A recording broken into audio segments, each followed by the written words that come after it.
Hello everyone, आपका एक बार फिर से वेलकम करते हैं आज के हमारे इस फ्रेश वीडियो पे। तो आज इस वीडियो के अंदर मैं आपके साथ डिस्कस करने वाला हूँ HSBC infrastructure fund diet growth के बारे में। इसमें मैं आपसे डिस्कस करूंगा कि ये जो म्यूचुअल फंड है इसने पिछले 1 साल, 3 साल, 5 साल या फिर एनुअल रिटर्न क्या दिया है, आज के डेट में इसका एक एनएफबी का प्राइस क्या है, ये कितने स्टार रेटिंग म्यूचुअल फंड है, इसमें आप मिनिमम एसआईपी अमाउंट क्या लगा सकते हैं और इसका फंड साइज क्या है। साथ ही साथ मैं आपसे डिस्कस करूंगा इसके अंदर कौन कौन सा स्टॉक लिस्टेड है, और अगर आप इस म्यूचुअल फंड के अंदर कुछ पैसा जमा किए होते तो पिछले 1 साल, 3 साल, 5 साल के अंदर आपको क्या रिटर्न देखने को मिलता। और लास्ट में मैं आपसे डिस्कस करूंगा कि क्या हमें HSBC infrastructure fund diet growth के अंदर इन्वेस्ट करना चाहिए या फिर नहीं करना चाहिए। अगर आपने ऑलरेडी इन्वेस्ट किया है तो क्या आप अपना एसआईपी या फिर लमसम को कंटिन्यू रखेंगे या फिर इससे अपना पैसा निकाल लेंगे।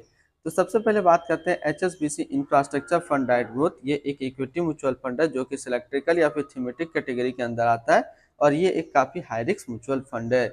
इसने जो पिछले 1 साल में रिटर्न दिया है वो 73.67% का रिटर्न है। 3 साल के रिटर्न की बात करें तो 3 साल में 36.83% का रिटर्न है। 5 साल का रिटर्न के ऊपर बात करते हैं तो 5 साल में 27.20% का रिटर्न है। और अगर एनुअल रिटर्न की बात करें तो एनुअल रिटर्न है 19.78% का। अब हम लोग एनएबी के ऊपर बात करते हैं तो इसका आज के डेट में एक एनएबी का प्राइस है 56 रुपया 9 पैसा। रेटिंग की बात करें तो ये 3 स्टार रेटिंग म्यूचुअल फंड है। इसमें आप मिनिमम एसआईपी अमाउंट 500 रुपया लगा सकते हैं और इसका फंड साइज है 2620 करोड़ का।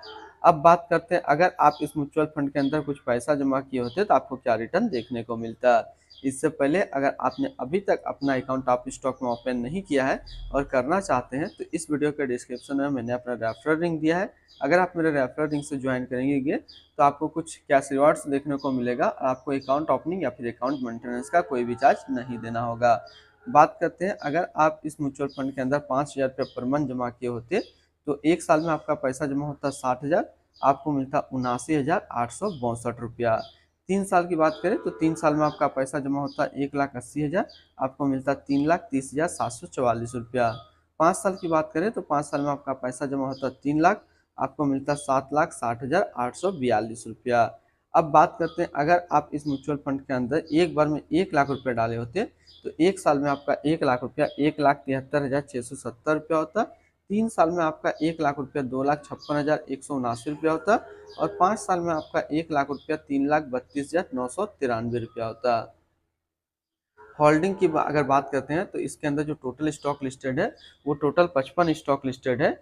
अगर हम इसमें टॉप 10 स्टॉक और उसके सेक्टर वाइज डिस्कस करते हैं तो पहला नाम आता है Bharat electronic limited capital goods, Larsen and टर्बो limited construction, NTPC limited energy, Reliance industrial limited energy, Bharti Airtel limited communication, UltraTech cement limited construction, Finolex cables limited capital goods, century textile and industrial limited consumer staples, ABB India limited capital goods, Kirloskar oil engines limited capital goods के अंदर है।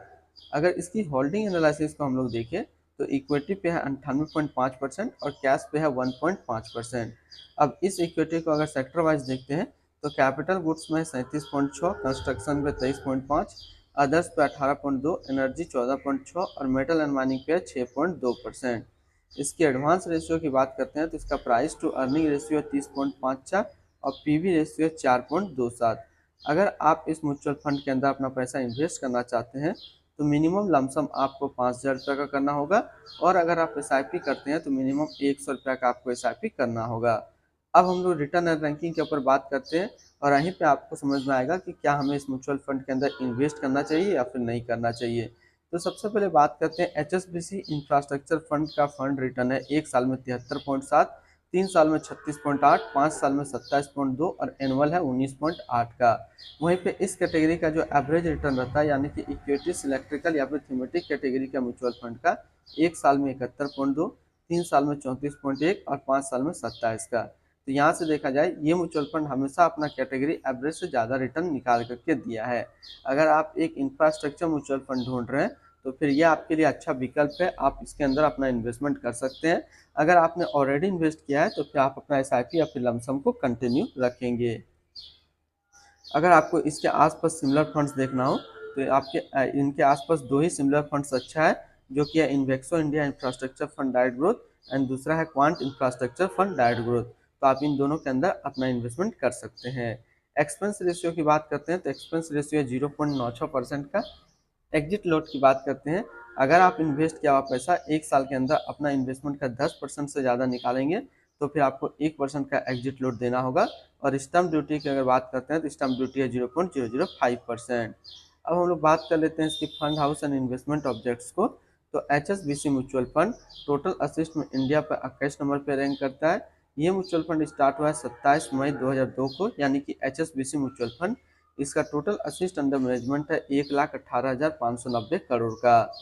बात करते हैं HSBC infrastructure fund direct growth. ये एक equity mutual fund है जो कि लॉन्च किया गया HSBC म्यूचुअल फंड की तरफ से। ये म्यूचुअल फंड स्टार्ट हुआ 27 मई 2002 को। चीनू गुप्ता अभी इस फंड का करंट फंड मैनेजर है। इस फंड का करेंटली असिस्ट अंडर मैनेजमेंट है 1,18,590 करोड़ का और लेटेस्ट ने भी है ₹56.09। बात करते हैं HSBC infrastructure fund direct growth. ये एक काफ़ी हाई रिस्क म्यूचुअल फंड है। इसमें मिनिमम SIP अमाउंट 500 रुपये का रखा गया है और मिनिमम लमसम 5,000 रुपये का रखा गया है। अगर आप इन्वेस्ट किया पैसा एक साल के अंदर अपना इन्वेस्टमेंट का 10% से ज़्यादा निकालेंगे तो फिर आपको 1% का एग्जिट लोड देना होगा। इसकी फंड बेंचमार्क की बात करें तो इसका फंड बेंचमार्क है Nifty infrastructure total return index. तो आज इस वीडियो के अंदर मैंने आपके साथ डिस्कस किया HSBC इंफ्रास्ट्रक्चर फंड के बारे में। फिर मिलते हैं हम लोग नेक्स्ट को इस तरीके का वीडियो की अच्छी जानकारी को लेकर के।